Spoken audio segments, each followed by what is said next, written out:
감사합니다. 감사합니다. 오늘은 예수님이 십자가를 앞두고 예루살렘 성에 입성하는 종려 주일입니다. 예수님이 입성할 때에 많은 사람들이 나와서 종로나무 가지를 꺾어 길에 펴고 자기들의 겉옷을 벗어서 길에 깔고 예수님이 나귀를 타고 들어올 때에 그렇게 호산나 호산나 외쳤습니다. 그러나 결국은 그들은 피값을 후대에 돌리라 그러고는 예수님을 십자가에 못 박게 되어지지요. 그러나 오늘 저와 여러분은 승리하신 예수 그리스도와 함께 더불어서 오늘 하나님 앞에 나와 예배드리고 있음이 우리에게 가장 큰 은혜요, 가장 큰 축복인 줄로 믿습니다. 오늘 본문을 통해서 우리가 읽은 바와 같이 이 빌립과 그 다음에 이 갈급한 에티오피아 내시 그가 만남, 그 속에서 그리스도가 증거되어지고 신앙 고백을 하게 되는 그런 현장을 우리가 함께 읽은 바 되어졌습니다. 이 지상에서 영원한 것이 과연 있겠느냐라는 질문을 한다면은 우리의 답은 뻔하겠죠. 영원한 것은 없다라고 말입니다. 동서양의 최고의 권력자들은 장생불로해 보려고 별별 수단 방법을 다 썼습니다마는 그들은 역사의 뒤안길로 사라졌습니다. 우리나라 권력을 가졌던 조선시대에 40명이 넘는 왕들이 있었지만은 최고 좋은 것, 기름진 것, 자기들 하고 싶은 것 다 했지만은 그들의 평균 수명은 45세였다라는 것입니다. 다 일찍 죽었다라는 사실이죠. 이 시대에도 보면은 특히 미국하고 이런 데 이상한 단체에 속해 있는 지도자들은 오래 살려고 어린아이들의 피를 수혈을 해요. 그게 그래서 문제가 되기도 했고 트럼프가 막 들고 일어나기도 하고 그렇게 했죠. 이와 같이 사람들은 장생불로하려고 참 영원히 한번 살아보려고 별별 수단 방법을 다 써봅니다. 그런데 세상에 존재하는 것은 다 수명이 있습니다. 모든 것은 유한하다라는 겁니다. 우리가 가장 가까이 볼 수 있는 것도 이 꽃들이 여기에 올라오지만은 몇 달이 지나면은 없어지고 또 다른 꽃이 올라오잖아요. 그리고 저와 여러분도 제가 팔팔할 때 만난 분도 계시고 이제 머리가 허해지고 손자를 둔 할아버지가 된 저를 바라보고 여러분도 그러한 상태로 지금 같이 앉아 있잖아요. 영원한 것은 없다라는 겁니다. 모든 것은 유한하지요. 우리가 편리하게 쓰고 있는 가전제품들도 다 기한이 있습니다. 그래서 좀 오래 썼다 싶으면 세탁기도 덜덜덜 터덩텅텅 별 희한한 소리를 다 내게 되고요. TV도 지직 끄고 왔다가 갔다가 하다가 괜히 한 대 얻어맞고 그렇게 하잖아요. 그런 것처럼 요즘 휴대폰도 1, 2년 되면은 다 바꿔버리잖아요. 왜? 수명이 다 됐다는 겁니다. 자기 역할을 제대로 못한다는 거죠. 그래서 세상에는 영원한 것은 없다. 금요일 저녁에 깜짝 놀라는 뉴스 하나를 이제 접했는데 딴 게 아니고 우리 노회에 있는 53세 된 젊은 목사님이 금요일 날 낮잠 자다가 안 일어나서 가보니까 천국 가버린 거예요. 그래서 내일 노회 주관으로 해서 내일 장례식을 하고 저는 오후 예배 마치고 좀 가보려고 그럽니다만은 자식 셋 두고 그렇게 가버렸단 말입니다. 아직도 창창하게 사역할 수 있는 나이고 또 열심히 사역했던 분인데 그렇게 갈 줄 누가 알았습니까? 그러나 아직도 80이 넘어도 전 세계 복음화를 위해서 비행기를 타고 다니는 분들도 있고요. 인간의 수명이라는 것은 그 누구도 장담할 수 없는 것이죠. 이처럼 영혼과 연결될 수 있는 것은 뭐냐라고 할 때에 선교사역이다, 복음사역이다, 이것만이 영원하다. 그 목사님이 53세에 돌아가셨지만 자기의 일생은 끝이 났지만 그러나 그가 지금까지 전하였던 그 복음의 열매들은 영원하다는 겁니다. 그 사람에게 의해서 한 사람에게 전달되고 또 전달되고 그렇게 되는 겁니다. 우리에게 이 복음이 전달되어 온 역사와 같이 또 우리가 그 누구에겐가 전달하는 것처럼 이 복음은 영원하다라는 겁니다. 그런데 이 영원한 것을 무너뜨리려는 존재가 있으니 그가 바로 사단이지요. 그 사단은 여러 가지 망대를 가지고 우리 인간의 영적인 부분들을 깨트리고 있습니다. 저주와 재앙과 지옥이라는 것을 가지고 말입니다. 그가 가진 망대는 어떤 망대인가? 요한복음 8장 44절에 나오는 것처럼 아버지로 행세하는 망대인 겁니다. 자꾸 우리 보고 자기가 아버지래요. 우리의 아버지는 창조주 하나님이 우리의 아버지인데 이 사단은 자꾸 자기가 우리 아빠래요. 그러면서 와서 자꾸 아빠 행세를 합니다. 그러면서 그가 자꾸 거짓말하지요. 그리고 우리를 속이지요. 더 나아가서 안 되면 죽여버립니다. 이게 사단의 망대인 겁니다. 창세기 3장에서는 그걸 근본 문제로 표현을 했고 창세기 6장에서는 네피림 시대로 표현을 했고요. 창세기 11장에서는 바벨탑 시대로 표현하면서 계속해서 하나님의 그 축복을 누리지 못하도록 그렇게 망가뜨리는 사단의 망대가 존재하고 있습니다. 그러나 이것을 다시금 회복시키고자 하는 것이 성삼위 하나님의 절대 망대인 것입니다. 하나님은 우리에게 영원한 언약 곧 하나님의 절대 약속을 우리에게 해 주셨지 않습니까? 범죄하여 부끄러워 나무 숲풀에 숨었던 아담 하와를 찾아오신 그 주님, 그러면서 하나님은 그들에게 말합니다. 여자의 후손을 보내줄 것이다 라고 말입니다. 그러면서 또한 방주를 통해서 너희들이 살아날 것이라고, 어떠한 이 땅에 크나큰 환난과 핍박이 있어도 방주를 통해서 구원받을 것이라고 말입니다. 사단에게 장악되어 있는 그 자리에서 구원받을 수 있는 것은 어린 양의 피를 발라야만 해결된다라고.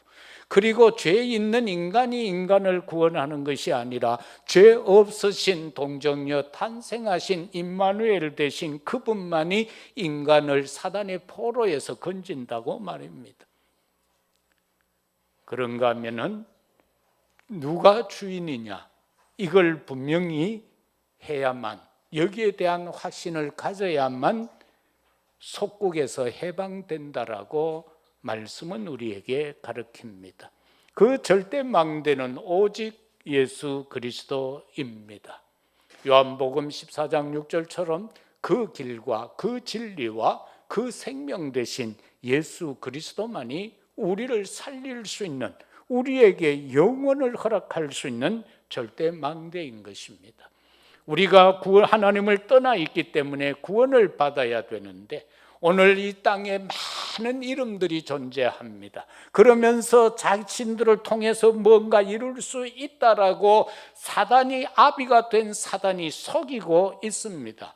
그러나 우리에게는 분명히 말씀합니다. 사도행전 4장 12절처럼 천하 인간의 구원 얻을 다른 이름을 우리에게 주신 적이 없다라고 말입니다. 오직 예수 그리스도 그 이름이 아니고는 구원을 줄 수 있는 이름은 없습니다. 석가 훌륭합니다. 그러나 그는 그리스도는 아닙니다. 이 지상에 훌륭한 사람들 많습니다. 그러나 그가 그리스도는 아니라는 겁니다. 예를 들어 내가 어느 날 자다가 뻘떡 일어나서 미친 척하고 김예수라고 이름을 바꿔요. 그러면서 주보에도 김예수하며 바꿔요. 그렇다고 해가 내가 그리스도는 아니라는 거 아닙니까? 그 그리스도 되신 예수, 그분만이 우리에게 있어서 우리를 살릴 수 있는 절대 망대인 것입니다. 그것을 사도행전에서는 사실적인 사건 속에서 말씀하고 있지 않습니까? 사도행전 16장 31절에서 바로 감옥에 갇혀 있던 그에게 기적의 역사가 일어났고 간수가 달려와서 선생님 어떻게 해야 내가 구원받을 수 있습니까? 라고 질문할 때에 거기에서 나온 말씀 아닙니까? 주 예수를 믿으라. 그리하면 너와 네 집이 구원을 얻으리라고 말입니다. 구원과 관계된 이름은 예수 그리스도밖에 없는 줄로 믿습니다. 그리스도 이외에는 구원 얻을 다른 이름을 주신 적이 없습니다. 그리고 구원은 바로 믿음으로 말미암아 받는 것입니다. 예수가 그리스도라는 그 믿음으로 받는 것이다라는 겁니다. 그런가 하면 우리에게 주신 절대 망대가 있습니다. 우리가 연약함을 하나님은 아십니다. 우리가 힘쓰고 애써도 안 된다는 것 압니다. 울어도 안 된다는 거 압니다. 그래서 오직 성령 충만 받으라는 겁니다. 이것도 네가 힘쓰고 해서 받는 것이 아니다라고 말씀합니다. 위에서 주신 권세의 성령 충만. 그래서 이것이 필요한 자에게 이 능력을 가지고 하나님의 일을 감당해야 할 그에게 하나님은 주신다라는 사실인 것입니다. 따라서 저와 여러분들은 임마누엘을 누리는 한 사람이 되기를 주의 이름으로 축복합니다. 우리의 가정을 온 가족이 힘 합쳐 살리는 것 아닙니다. 한 사람이 살립니다. 우리 시골에 가면은 형제가 뭐 8명인가 9명 되는 집이 하나 있어요. 근데 형제들이 다 가난해서요. 뭐 경상북도 의성군 춘산면이니까 다 가난하게 살 수밖에 없지요. 농사지어가 기껏해서 마늘 팔아서 먹고 살고 산수유 따서 한겨울에 이가 시리도록 까서 그거 팔아서 내 공부시켰고, 우리 형제들 아버지는 공부시켰고, 한겨울 지나면은 어머니 손은 그 산수유 물이 묻어가 시커멓고, 그래서 우리를 키워내셨는데 가정 살린다, 가문 살린다 한 사람, 그 집에 한 사람 형제가 외지에 나가서 열심히 했는데 나중에 파일로트 회사를 차린 거예요.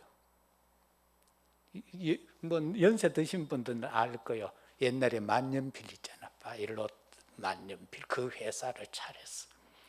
그러니까 우리가 옛날에 시골에 이래 학교 가서 공부하다가요, 소나기가 막 오면은 공부하다가 중단하고 다 집에 가라 그래요. 왜? 비가 오면은 내 가를 못 건너. 그래서 냇물이 불어나기 전에 집에 다 가라는 거예요. 그런데 이분이 돈을 벌어가지고요, 우리의 희망을, 그래도 여름철 되면 소나기 오고 비 올 때는 한 번씩 학교 빠져먹던 그 꿈을 깨뜨려 버렸어. 왜? 다리를 다 놔버린 거예요. 그래서 그 형제들요, 전부 먹고 살 수 있도록 다 만들더라고.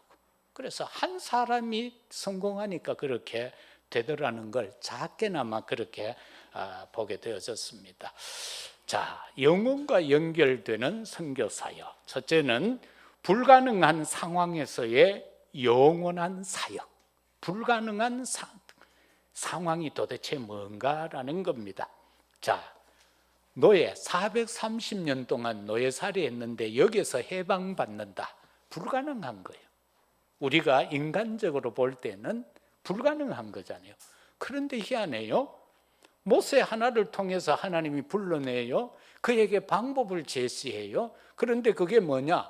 어린 양을 잡아서 피 바르라는 거예요. 430년 동안 그들이, 우리가 36년 일제에 잡혀 있었는데 거기서도 해방하려고 얼마나 많은 스토리들이 있습니까? 그런데 430년 동안 가만히 있었겠습니까? 해방해 보려고 별별 세력들이 다 나왔겠죠. 그런데 안 되어졌어요. 그러나 하나님이 어느 날 모세를 불러서 그에게 약속하시기를 어린 양의 피를 바르라는 겁니다. 그랬더니만 해방하게 된 겁니다. 참 간단하죠. 430년 힘쓰고 애썼는데 울어도 안 됐는데 노력해도 안 됐는데 그깟 어린 양 잡아서 피 발랐는데 해결이 되어졌어요. 세상 사람들은요, 뭐 예수면 다냐, 뭐 예수 믿으면 다냐 그렇게 말합니다. 예수가 밥 먹여주느냐라고 말하는 사람들도 봤어요. 복음 전하니까 예수가 뭐 밥 먹여주냐. 그런데 실제로 예수님이 밥 먹여줍니다. 오늘 여러분들이 스스로 수저를 들고 밥 먹고 오셨겠지만은 하나님이 은혜 안 주셨으면 어떻게 되겠어요? 자다가도 가쁘는데. 그런가 하면은 70년 포로 생활하는데 한번 보세요. 그런데 이 사단의 포로에서 해방받을 수 있는 그 상황에서 영원한 사역은 뭐예요? 죄 없으신 동정녀 탄생하신 바로 임마누엘 하시는 그분이다라는 겁니다. 우리가 사단에게 사로잡혀 포로되어 있는 상태에서 거기에서 벗어날 수 있는 길은 죄 없으신 바로 예수 그리스도를 믿음으로 해방받습니다. 다른 것 아닙니다. 그리고 로마의 속국을 당합니다. 이 속국에서 벗어날 수 있는 길은 뭡니까? 자유를 누릴 수 있는 것은 주인이 누구냐는 것을 바로 고백해야 됩니다. 로마 사람들의 주인은 황제 퀴리오스, 바로 그가 주입니다. 그러나 성경은 주는 그리스도시요 살아계시는 하나님의 아들이십니다. 예수 그리스도를 주라고 말씀하고 있습니다. 바로 이 고백이 될 때에 우리는 사단의 속국된 영적 상태에서 자유함을 누릴 수가 있습니다. 예수님을 죽이고 그들은 말합니다. 그 피값을 우리 자식에게 돌리라고 합니다. 적어도 아니고요, 자식에게 돌리라고 합니다. 그래서 결과적으로 2000여 년 동안 유리방황하다가 1948년 8월 15일에 우리보다 3년 뒤에 해방을 받죠. 바로 이겁니다. 우리가 영적 유랑에서 벗어날 수 있는 길은 바로 예수가 그리스도라는 언약을 붙잡는 길밖에 없습니다. 영원한 언약 대신 그리스도를 통한 세계 복음화를 우리에게 명령하셨습니다. 그리고 복음과 상관없는 부정적인 말은 하지 말라라고 말씀합니다. 우리가 일상 삶을 사는데 얼마나 많은 힘이 듭니까? 어렵지요. 이 한 주간도 힘쓰고 애쓰고 살아오셨지 않습니까? 그러나 우리 장로님들, 집사님, 권사님들, 우리 청년들, 우리 렘넌트들 이르기까지 가장 중요한 것은 뭐냐? 오직 복음만이 모든 것을 살린다는 겁니다. 그래서 내가 어떻게든 이 복음을 증거하는 증인으로 살아야 되겠다라는 그 다짐, 결심만은 놓치지 마시기를 바랍니다. 그 마음만은 가지시기를 바랍니다. 내가 현장에 가서 직접 하지 못하더라도 내 마음 속에, 생각 속에, 그래 나는 이 복음만을 전해야 한다. 내 생을 통하여서 이 복음 전하다가 내가 가야 한다. 그리고 이 복음을 내 자녀 후대에게 전달해 주고 나는 가야 한다. 무두셀라가 그 많은 나이까지 살다가 간 것은 노아에게 언약 전달을 하기 위함이었음을 우리는 봅니다. 그래서 살릴 수 있는 것은 복음밖에 없다. 그래서 상관없는 부정적인 말은 내 입에서 다 없이 하고 오직 살리는 복음만을 말하자. 오직 살리는 복음만을 말하자. 육하 원칙 제대로 된 그런 것 없어도 괜찮아요. 무식하더라도 그냥 예수 그리스도, 예수 믿으면 끝나. 이 내 확신을 갖고 전달할 수 있는 이 복음이 되어지면 되는 겁니다. 둘째는 절대 문제 속에서 이룬 영원한 사역이 도대체 뭔가? 그것을 우리는 오늘 본문에서 볼 수 있습니다. 우리는 사도행전 8장 4절에서 8절에 보면은 빌립이 이제 사마리아 성에 가서 복음 전하잖아요. 아무도 관심이 없던 현장이었습니다. 왜냐하니까 그 성은 혼혈의 도성입니다.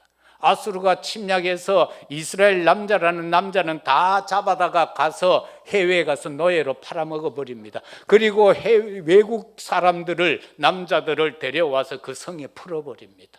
그래서 결과적으로 혼혈의 도성이 되어졌습니다. 선민 사상 가진 이 유대인들에게 가당키나 한 말입니까? 그래서 이 성을 버려버립니다. 자기들 기억에서 지우고자 합니다. 그리고 관심 없습니다. 그러나 성령의 충만함을 입은 하나님의 사람 빌립의 눈에 이 사마리아 성이 눈에 들어오게 된 겁니다. 가서 전합니다. 오직 예수만 말합니다. 복음만 말합니다. 그 성의 각색 질병이 치유가 되고 기쁨이 충만한 성으로 바뀌어집니다. 그래서 거기에서 그 맛을 본 빌립의 마음이 뜨거웠겠지요. 주체할 수 없었겠지요. 하나님과 지금 안테나가 막 영적 교통이 이루어지고 있잖아요.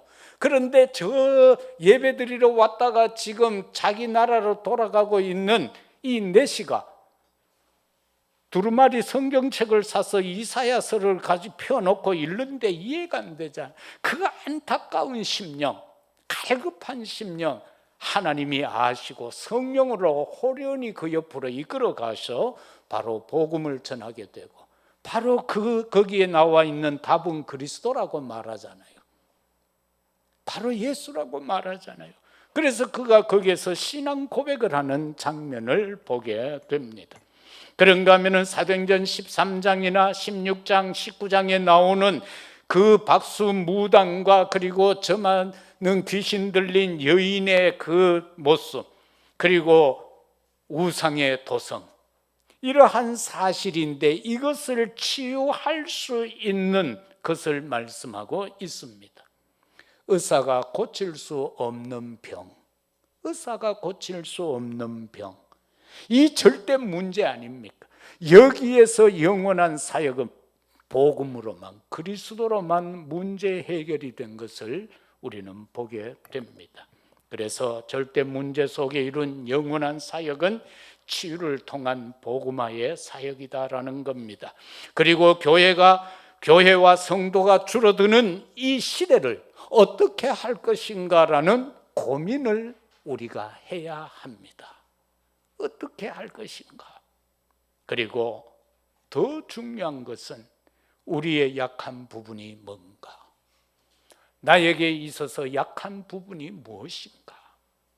그걸 나 자신에게 질문해야 합니다. 그리고 거기에서 답을 얻어야 합니다. 그걸 가지고 하나님 앞에서 기도해야 합니다.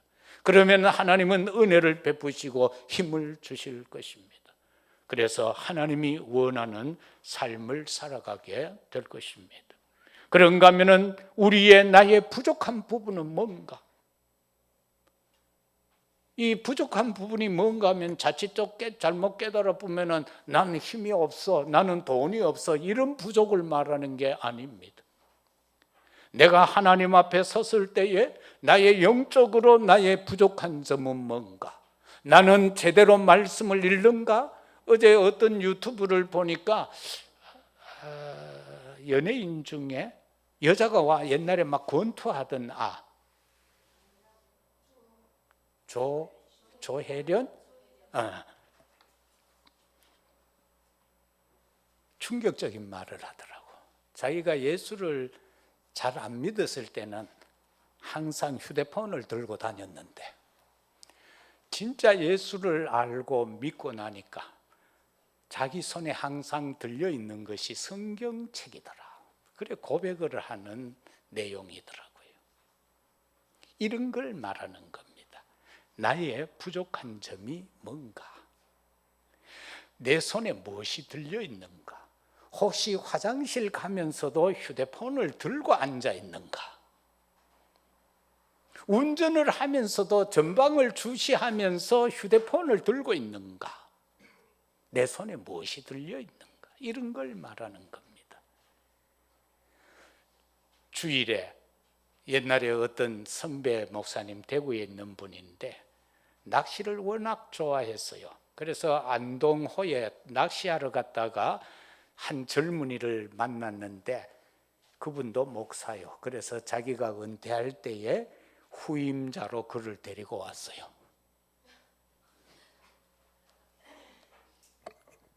어디 보면 낚시가 뭐 만사형통 같은데 그렇게 하는 사람들도 있더라고. 그런데 그분이 옛날에 한번 고백을 했는데 우리 박잠득 장로님하고 성석영 장로님 옛날에 처음 있던 그 교회 목사님 김영만 그 목사님이죠. 김영만인가?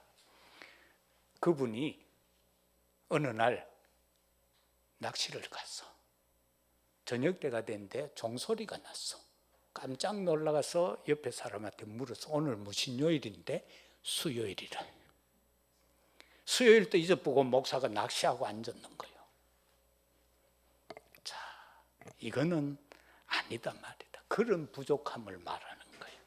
내가 어떤 것에 빠져 있느냐? 하나님이 원하는 것에서 뭐가 빠져 있느냐? 그런가 하면은 오늘 오후에 말씀드릴 내용이지만은 금그릇도 있고 은그릇도 있고 동그릇도 있고 나무그릇도 있고 흙그릇, 질그릇도 있어요. 그런데 주인의 상에 올라갈 수 있는 그릇은 어떤 그릇인가? 금그릇이다고 금그릇만 올라가느냐? 아니다라는 겁니다.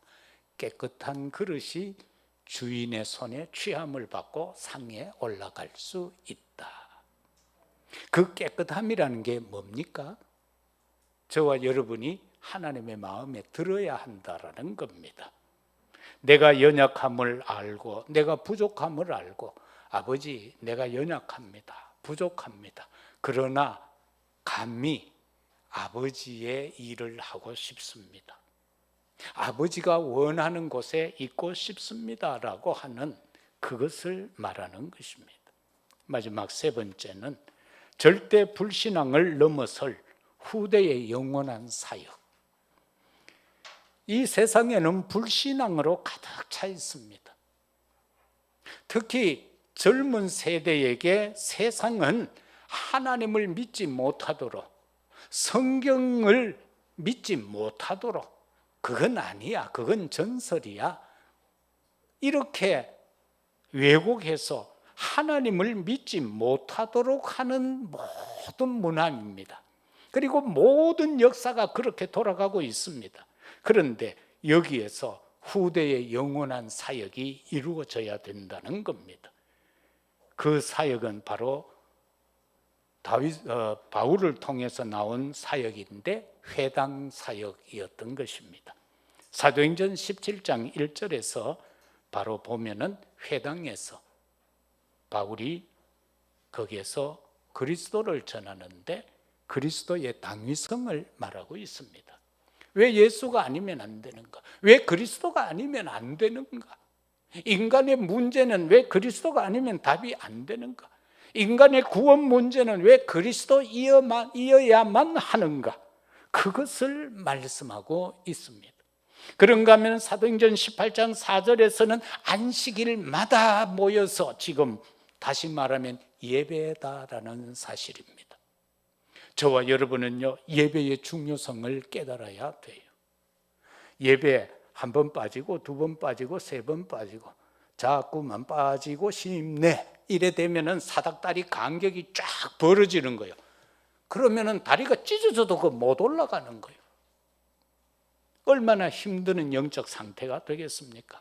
그래서 바울은 항상 이 안식일마다라고 하면서 예배에 대한 축복을 말씀하고 있어요.